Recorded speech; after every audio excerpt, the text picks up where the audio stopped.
Ito ay nabubuo sa pamamagitan ng pagtatahi ng bawat detalye ng buhay, ng pagkamit ng tagumpay mula sa binuong mga pira-pirasong pangarap, mga adhikang ipinaglaban, mga pagsubok na napagtagumpayan o di naman kaya'y mga hamon ng buhay na nalampasan. Ito ang Portraits.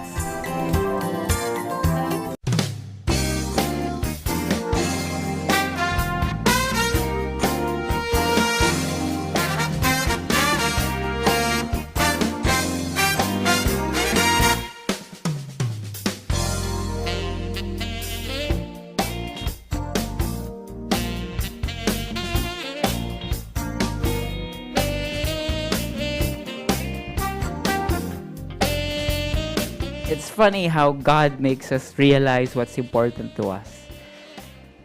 It's when He refuses to give you a perfectly good pair of eyes and He gives you an extra 42 just to compensate, to see for you, to point things out for you when you don't see them, to write for you even. You see, folks, I have an eye defect, so I can't see notes written on the board, so somebody has to write for me.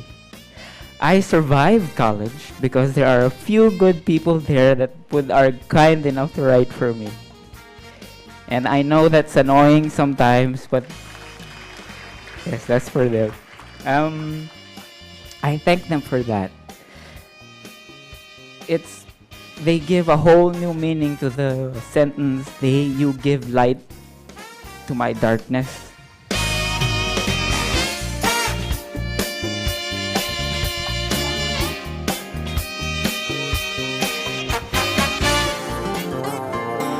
Graduation ang panahon na pinakahihintay ng mga estudyante dahil ito ay bunga ng kanilang pagsisikap at ng pawis ng kanilang mga magulang.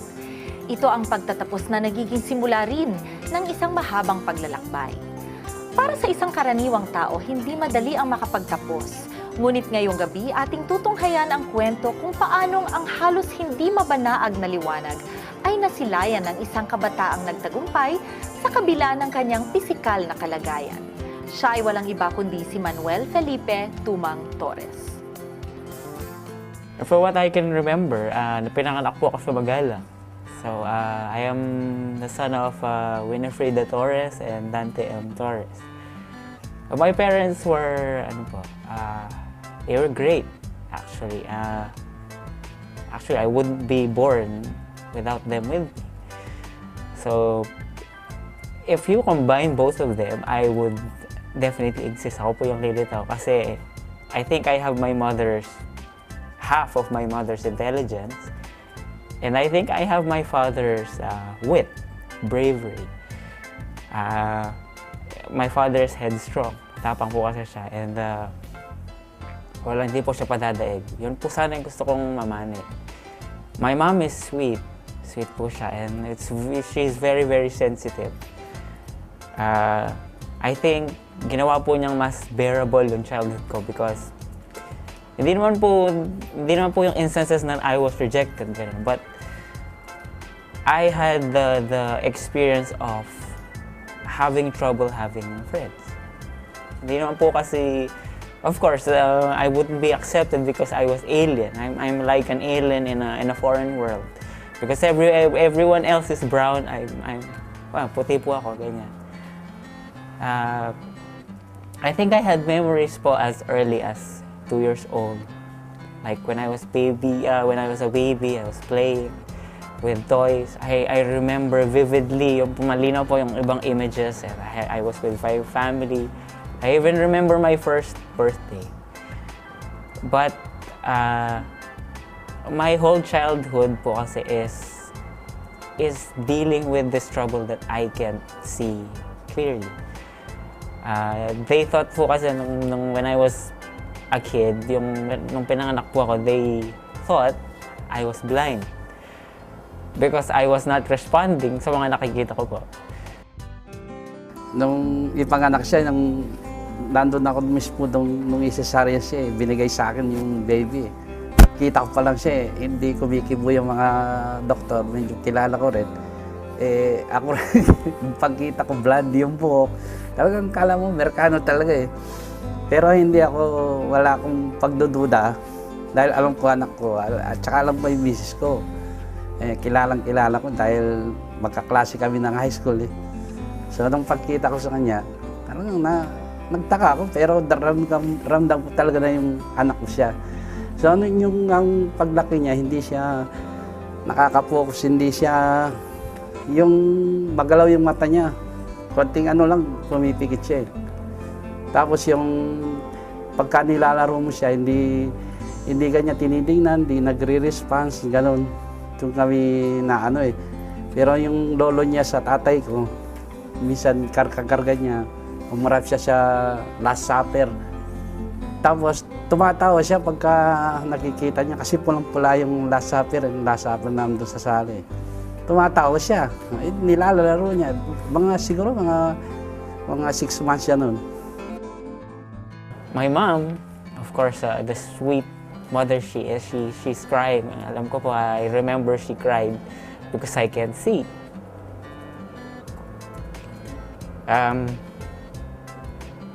But my dad, siya po yung nag-convince in a funny way. Sabi po niya, just to console my mother,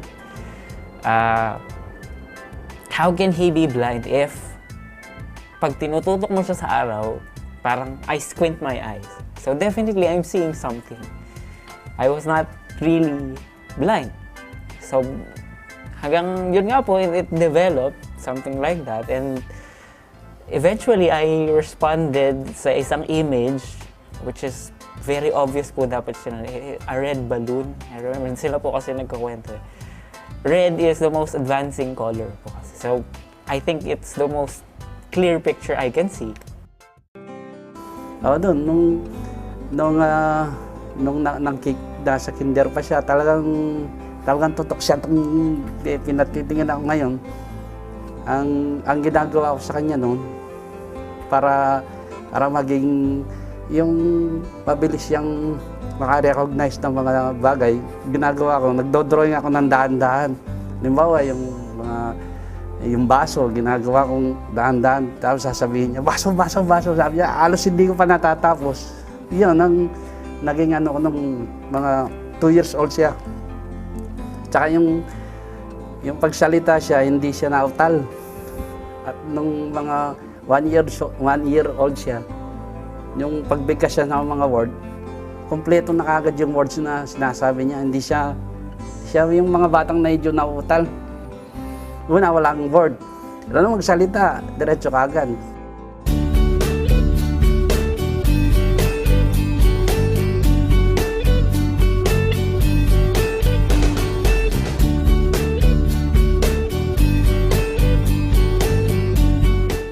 My head po kasi is quite large. It's bigger than normal. Tapos po, tinatanong po niya dun sa doctor, my pediatrician, is there something wrong with my head? Ganyan. Sabi po ng doctor, kasi po yung mami ko, mahilig po siya magbasa ng mga books about yung mga sakit ng mga bata, gano'n po. And akala niya ba, meron akong something like hydrocephalus, gano'n. But the doctor said, don't worry. His prediction is someday your son will be great or smart or intelligent. Quite frankly, I think kahit pa paano po, it became a reality. But late po yung pagkaka-develop nga po niya.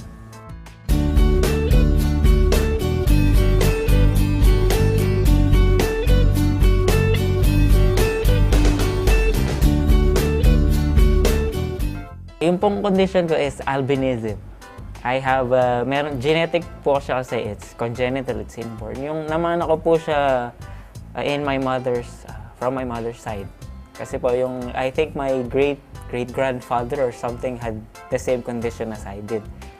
Ayun po, my condition is, yung pong melanin ng balat o yung nagpapaitim po sa balat, kaya ganito po yung kulay ko is, wala po siya sa akin or it's depleted, hindi po siya normal. Yung mga mata po ng tao kasi, meron din po siyang melanin. It needs melanin to produce yung images po, ganyan.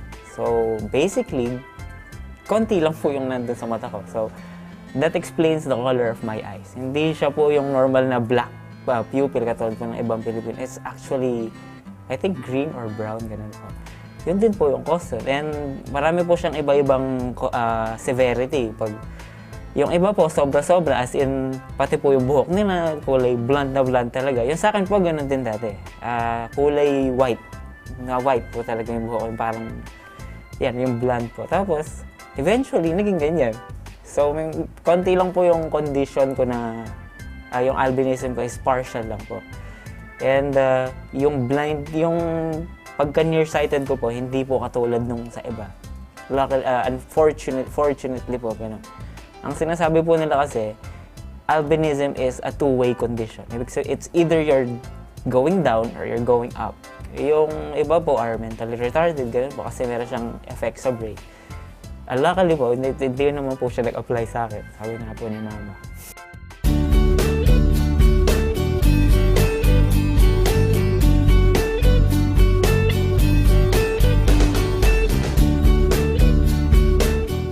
Noong una po, medyo positive, I think. It's okay lang po kasi tinatawag po nila ako Amerikano. Yun po yung tawag nila sa akin hanggang ngayon. Tapos it's just sort of okay lang po nung bata ko, ganun. Tapos, the problem came when I was making friends. Other children don't have yung understanding ng adults or yung humor nila, ganyan. And actually, they avoid me or something. They don't want like to be with me, ganun. And then, understandably, syempre, when something is new or alien to you, you stay away from it. I just happened to be a victim of that principle, yung social rejection po na yan. I had trouble making friends, so I was silent most of my childhood. Hindi naman po ako masyado lumalabas. Pero yung I played with my brother, I think. Like, siya po yan, yung my first best friend siguro. And with other children, not so much. Hindi naman po ako masyadong lumalabas ng yung kuya ko, so yun yung the best. So yun yung pinaka-ideal. Kung pwede man, para sa akin, kung pwede man magkaroon ng pinakamagandang kuya, siya na yun. So obviously, he is a brother that you can look up to. So lagi siyang andyan para sa akin. So he has my back as I always. Hindi siya mahilig lumabas sa bahay na nakikipaglaro, pero pag may pumupunta, nakikipaglaro siya. Ganun. Siya yung lagi kong nakasama nung malit pa kami. Kahit hanggang ngayon, pag naglalaro kami, kasama ko pa rin siya. So, parang yun yung meron kaming band na hindi ko nakikita sa iba kasi meron akong klase, meron silang kapatid. So, nakikita ko yung hindi sila close, pero kaming dalawa ng kuya ko, talagang close na close kami kasi siya yung tulad ng sinabi niya kanina, siya yung una kong naging best friend. So hanggang ngayon, parang best friend ko pa rin siya kasi kahit pag meron akong di naintindihan, tatanungin ko lang siya, alam niya. Talagang napaka-supportive niya.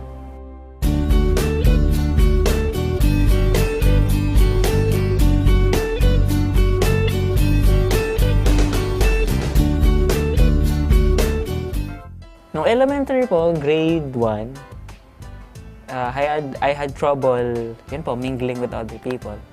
Yung mga kaklase po kasi madadaldal eh. Ako, I just sit in one corner and wait for my turn to speak, ganun po, or pag may gagawin. The hardest task for me was to see what is written on the board. Dapat po kasi malapit na malapit ako eh, bago ko po siya makita. So, while the teacher is studying, I can't see yung sinusulat niya.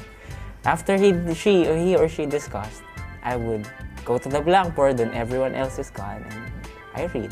Kung ano po yung natira doon sa, or habang nagdi-discuss po siya, I would stand up and write sa notebook ko habang nakatayo po. Yun yung mga ginagawa ko po hanggang all of my elementary years. Ganun po lagi. Habang nagde-lecture po yung teacher, yung upuan ko po, ilalagay ko siya dun sa pinakamalapit na sa pinakaharap. Doon po ako magsusulat. From elementary up to high school up to college, isa lang po yung upuan ko sa classroom. The first seat dun sa pinakagitna. Yun lang po. Hindi na nagbago. Hindi na po ako napunta sa pangalawa, pangatlo. Wala. Doon lang po ako talaga. At hindi pa po yun enough. Lalapit pa po ako doon. Hindi po alam kung naiinis yung mga teachers or what. Kasi po, sumusunod-sunod ako sa kanila habang nagsusunod sila. Pero okay naman po ate. Hindi naman po nila ako pinabawala. Naintindihan naman po nila yung situation ko.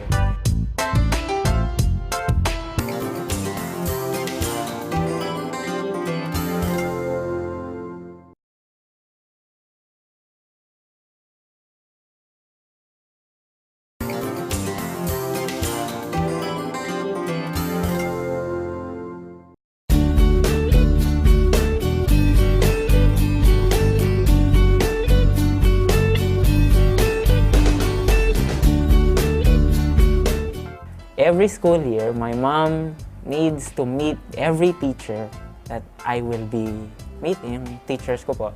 So, she would explain yung situation ko. Hindi po siya nakakita sa harap, pabayaan niyo po siyang lalapit. O pag magla-lecture po, tulungan niyo siya. Lagi po ganun, ulit-ulit. And I understand yung pag nahihirapan po siya. Minsan, hindi ko po alam. Hindi naman po siya nahihiya. Pero I understand she doesn't need to be with me all those times. Tapos po, I remember when I was in grade 6, hanggang grade 6 pa po kinahatid niya ako papunta dun sa room. Because I don't want to be separated from her. Because away from my mother's loving touches, I'm in an alien world. Hindi naman po ako nilalapitan masyado ng iba. Sabi po nila, hindi ako marunong makapagkaibigan. But it's actually their problem. Yung sinisip po nila kasi, I just stay silent. Yan po yung mga ginagawa ko.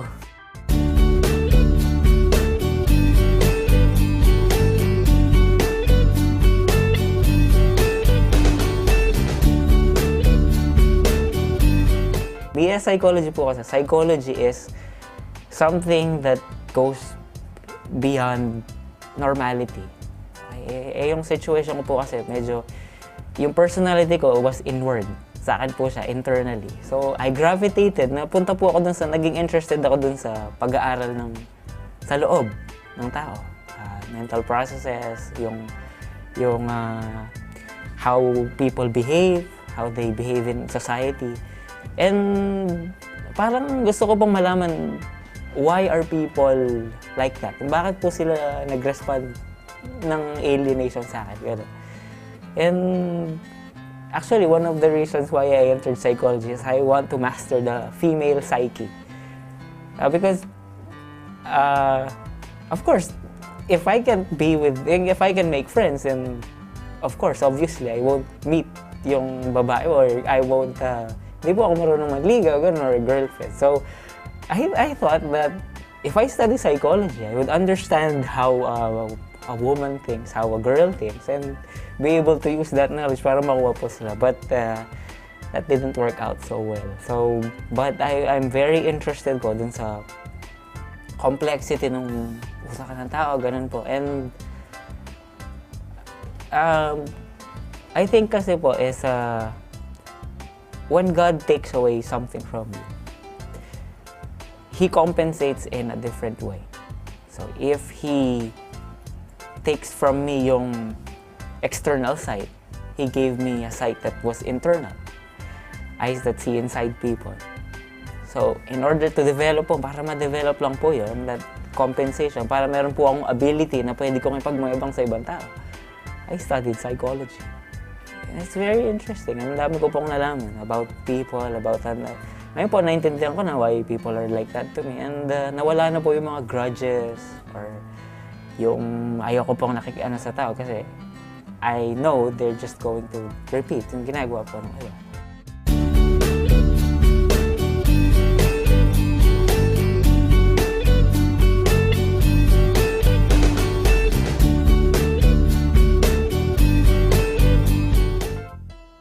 Because I was different and hindi naman po ako masyadong, actually I just have one friend and we're both, hindi naman po kami parehong yung nearsighted, but he's quite different than from other people din. So, siya lang po yung kaibigan ko, ganun. And if you're not the popular kid kasi, you're not interesting, people don't really appreciate you, ganun po. So, I developed a little like, why was I like this? Why didn't I become like them? Ganun po, mayroon mga emotions na gano'n na nag-stir when I was a, siguro po, teenager, like 14, 15, ganun po.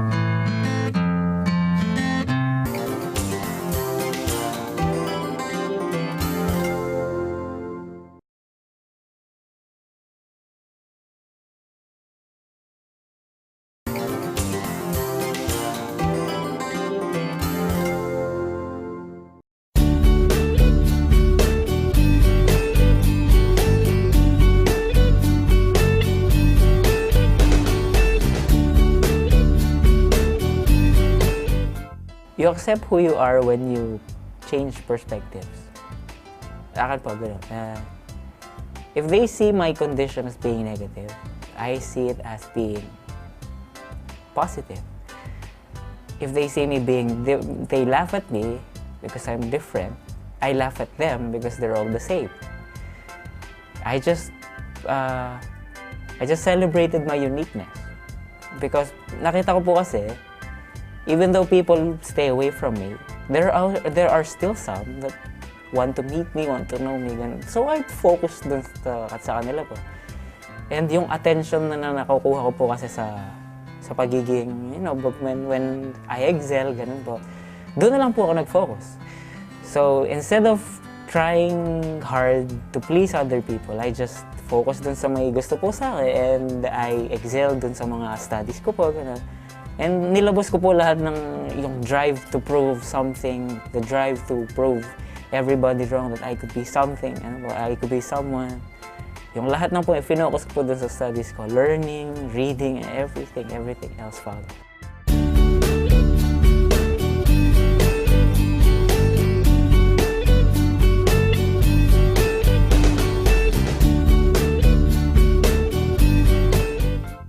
From elementary up to high school, that wasn't so good. College, however, it was a ball. It was a party. Doon po natanggal lahat ng yung facade of silence. It all vanished nung college.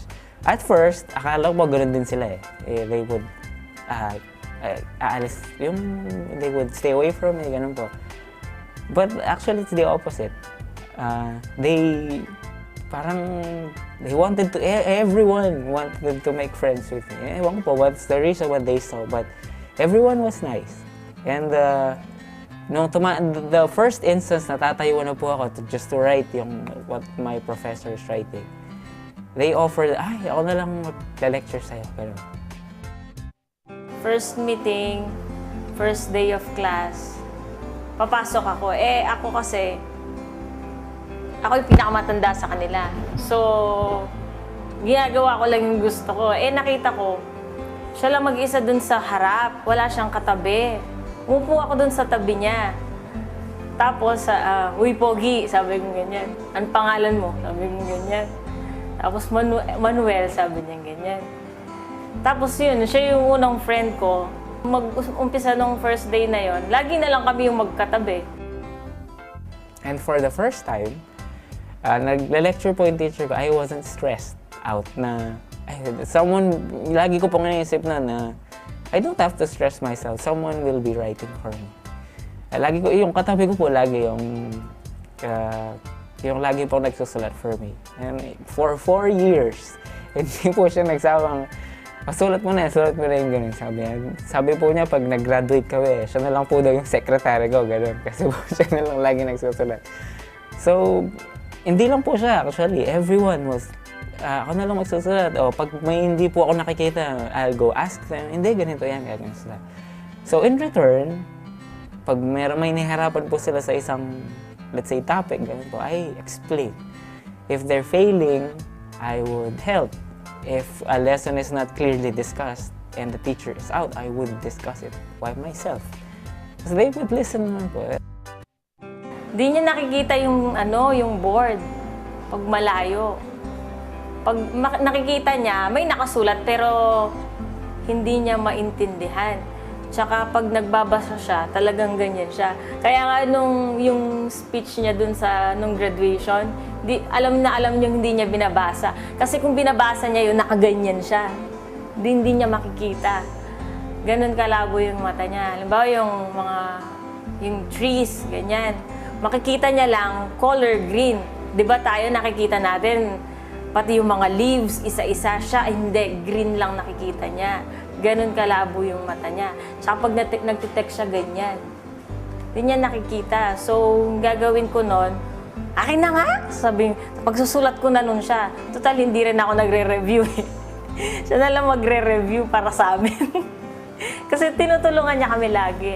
Pag may tanong ka, hindi siya madamot. Lahat. Parang siya pa nga problema para sa amin eh. Gagawin niya talaga, lalo na pag alam niyang nahihirapan kami. I-review niya pa kami.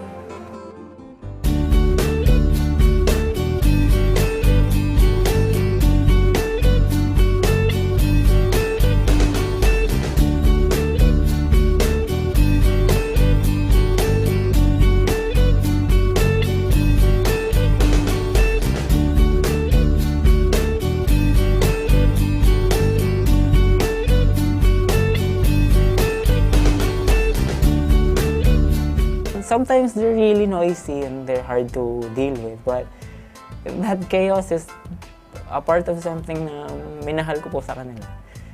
Everyone, I have very pleasant memories. And sabi ko nga po dun sa and they define the sentence for me na, you give light to my darkness. Kasi po, everything, hindi po ako nahirapan dahil sa kanila. And handouts na lang po, kunyari, yung sa akin po, di ba, photocopy. Yung sa akin po, malabo. Pag makikipagpalit po sila sa'yo na itong, ito, malinaw. And, ang sinasabi po nila lagi sa akin is, you're great, you're smart, ganun po. But, actually, it's not me. Sila po yung nagbigay ng effort, ganun. And I would go through college without my friends, yung psych po, yung psychology family. I miss them so much. Yan, nung ngayon pong iniisip ko na sila ulit.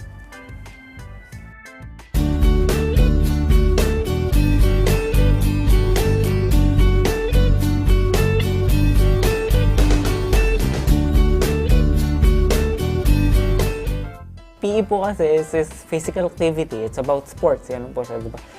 So, badminton and like volleyball, gano'n pa. It's impossible for me to hit a target that's that big and it's up there. Ganun. So, mahirapan po ako And I expected consideration, compensation, gano'n pa. But, hindi po ako nabigyan. Kasi, we have to be treated fairly po, ganyan. Pero my condition is in itself unfair. Hindi po niya consider yun. She gave me a grade lower than yung quota po for yung paging president's list or ganyan. 87.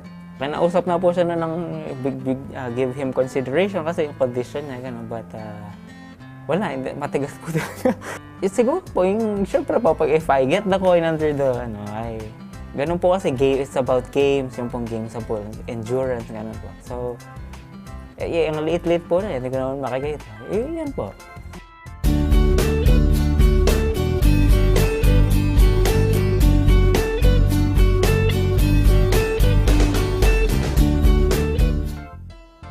Kahit po cum laude, magna cum laude, those are titles. I'm not saying I'm not grateful that I got them, but yung pong kinoconsider ko kasing important is the knowledge na hindi ever mame-measure ng grades na binibigay nila sa akin.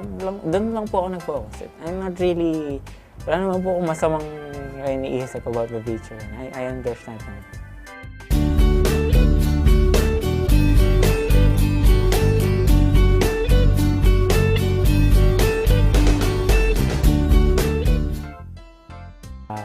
Big plans.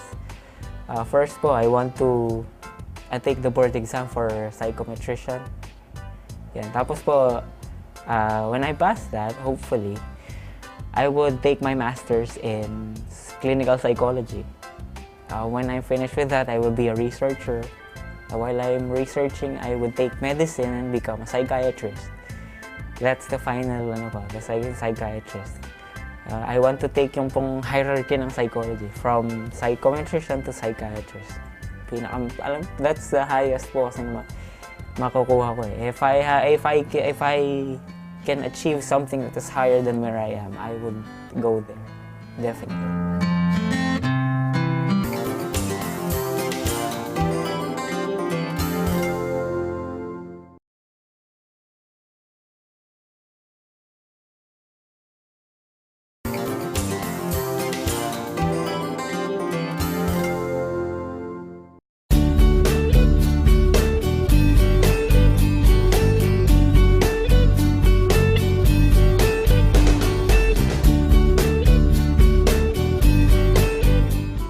Hi Manuel, ikaw ang pinakamagaling kong estudyante sa physics. Pag nagtanong ako kung sino nakakaalam ng Big Bang Theory, ikaw ang sumasagot doon. So alam ko, higit na mas marami pa, pwede mong i-explore sa buhay. So kung ano ang gusto mong gawin, go lang. Good luck to your undertakings. Hi, Bulls. I love you. Congrats. Tsaka, wala na akong kailangan sabihin. Alam mo na lahat yon. Tsaka, super good luck na lang. Ang galing mo eh. Sa lahat ng ibang pupuntahan mo pa, sana magsulat din para sa'yo doon. Tsaka, mahalin ka din nila katulad ng love namin sa'yo. Manuel is a hardworking guy. He works hard for the things that he wants because he knows that if he doesn't, he will not have them. He knows his limitations well, and over time, he learned ways to overcome them. And look where it got him now. I'm so proud of him because I know that this achievement is not based on pure luck. It was founded by sheer determination, hammered by hard work and perspiration, and constructed by love of learning. I truly hope that people will find inspiration in you. I hope you can remind them that their limitations are not hindrance to their dreams, but rather they are what drives them to success. Remind them small minds cannot convince them that their dreams are too big. Kudos to you, best friend.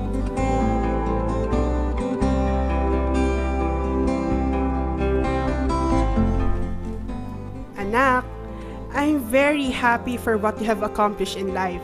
Indeed, I'm blessed to have a son like you. I know that there are still a lot of things that you would want to realize in the near future. Your papa and I will always be supportive of all your endeavors. We love you very much. Always thank God for the many blessings He had showered you from the time you were born. You are blessed. Magiging successful ka lang, namin ng mama mo, sinasabi niya sa iyo. Pagka nagawa mo ng maayos yung buhay mo, parang mo na rin kaming binayaran noon. No? Yung sinasabi nila na gumanti sa mga parents, yun sa amin, maayos niyo lang yung buhay mo, tsaka yung kapatid mo, maayos lang kayo, okay na sa amin. Basta matupad lang yung pangarap mo. Yung pangarap namin din ng mama mo. Pinanganak po kami, dalawa po magkapatid. Ako po ang kuya. Gusto ko po magkaroon po ng kuya. Siya po ang isa ko, siya po ang ginawa ko, kuya. Proud na proud po ako sa kuya ko po kasi po, pag-aalis po siya, pag maglaro po siya ng PlayStation, ako po lagi niya yung nanguna po, inisip niya ko na gusto niya raw tong laro na to. Kuya, kung saan ka man mapupunta, kung gano'n man kataas yung maabot mo, masabi ko lang sa'yo na andito lang kami. Si Papa, si Mama, tsaka ako, pati si Alexis na suportahan ka namin, di ka namin iiwan. Kung may problema ka man, nandito lang kami. I love you, kuya.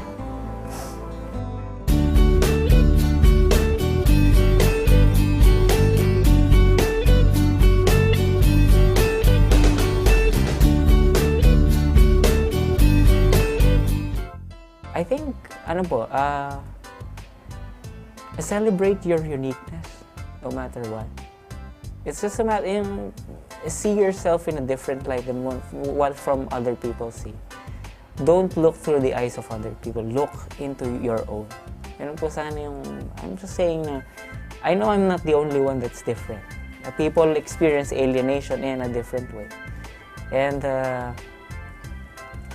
if I would talk to them, actually one of the reasons why I took up psychology was to encourage people to think better of themselves. Yung positive psychology po kasi is to change yung nakikita po nila sa sarili nila and to change that into a positive, enhance their abilities.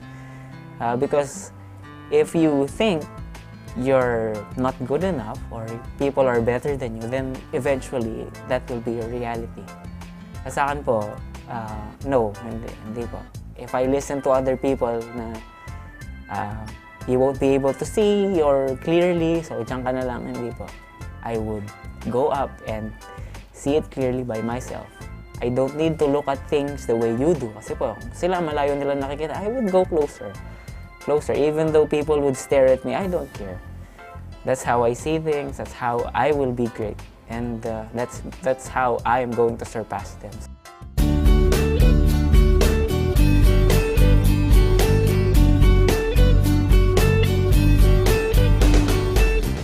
For the viewers po, if there are those that can relate, yung mga nakaka-relate po sa akin, so don't lose hope. And if you think you're not great, hindi po kayo, if you're not good enough, you're wrong. I mean, look at me. I have this condition and I made it. And with flying colors, as they say. So you can do it. You just have to believe. And that's all it takes naman po, is see yourself as being special, see yourself as being great, and eventually you will. That is the rule of psychology. That is the code I live by now, sa buhay ko ba. Yun. Thank you.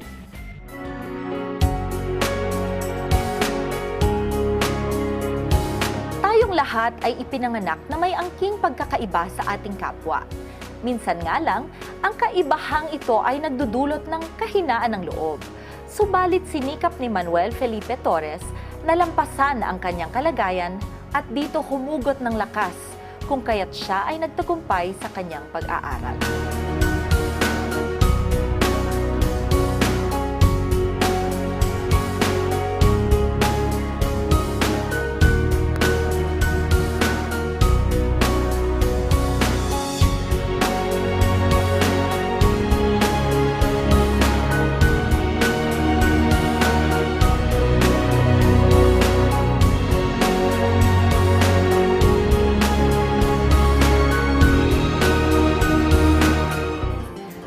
Abot sa ating mga pangarap, kailanman ay hindi maaaring maging hadlang ang kahit anong pisikal na kondisyon. Dahil sa likod nito ay ang mga nakatagong kakayahan o talento na kailangan lang nating linangin at pagyamanin tungo sa pagiging produktibo para sa pag-unlad ng sarili, ng lipunan at ng bayan. Dahil ikaw, ako, tayo, kanya-kanya man ang landas na tinatahak. Magkakaiba man sa paniniwala, tayo ay may tungkulin sa bawat isa. Kaya naman ang bawat bakas ng makulay na kahapon, ang bawat guhit natin ng tagumpay, ang mga detalye ng buhay, patuloy nating tutunghayan dito sa Portraits.